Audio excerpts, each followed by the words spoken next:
नमस्कार दोस्तों, स्वागत है आपका। दोस्तों बता दें कि भोजपुरी इंडस्ट्री में कुछ चुतिए यूट्यूबर के चलते इंडस्ट्री में जो कि ये सब बवाल और जो कि कंट्रोवर्सी होते रहता है। तो आज हम एक चुतिया यूट्यूबर को जो कि महेश पांडे है उसको जवाब देने वाले हैं, जो कि भोजपुरी इंडस्ट्री में कचरा फैला के रख दिया है। कुछ दिन पहले उसने बोला कि रितेश पांडे का कैरियर समाप्त है। उससे हम पूछना चाहते हैं कि कैरियर किसका समाप्त है। तो जनता जान रही है कि तुम्हारा जो कि मसूरी है उनका कैरियर समाप्त है। देख रहे होंगे दोस्तों आप सबकी, जो कि इसका एक गाना है कि हरियाणा इंडस्ट्री में इसके महेशवा का जो कि पापा का गाना आया था कि मटक मटक, वो भी जो कि यूट्यूब से हटा दिया गया है, जो कि चोरी का मामला है।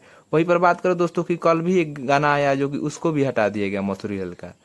तो दोस्तों आप सब समझ सकते हैं कि किसका गाना जो कि और कौन जो कि मार्केट में ज्यादा बज रहा है। रहा बात रितेश पांडे की, तो रितेश पांडे मसूरी लाल से बहुत बेटर गाते हैं। उनका गाना उठाकर देख लीजिए, 100 मिलियन प्लस है उनका व्यू। वही पर बात करें देखो दोस्तों कि हेलो कौन हो गया, लौंडिया लंदन से लाएंगे, करुआ तेल, जो कि ऐसे कितने गाना है सुपर हिट दिए रितेश पांडे जी। और रहा बात हेलो कौन का, था 800 प्लस मिलियन व्यू है। समझ सकते हैं जो कि मसूरी लाल को दूसरा जन्म लगेगा इतना व्यू लाने में। तो दोस्तों आपको ये वीडियो कैसा लगा, महेशवा को आप क्या कहना चाहते हैं कमेंट में बताइए, और वीडियो को ज़्यादा से शेयर कर दीजिए। धन्यवाद।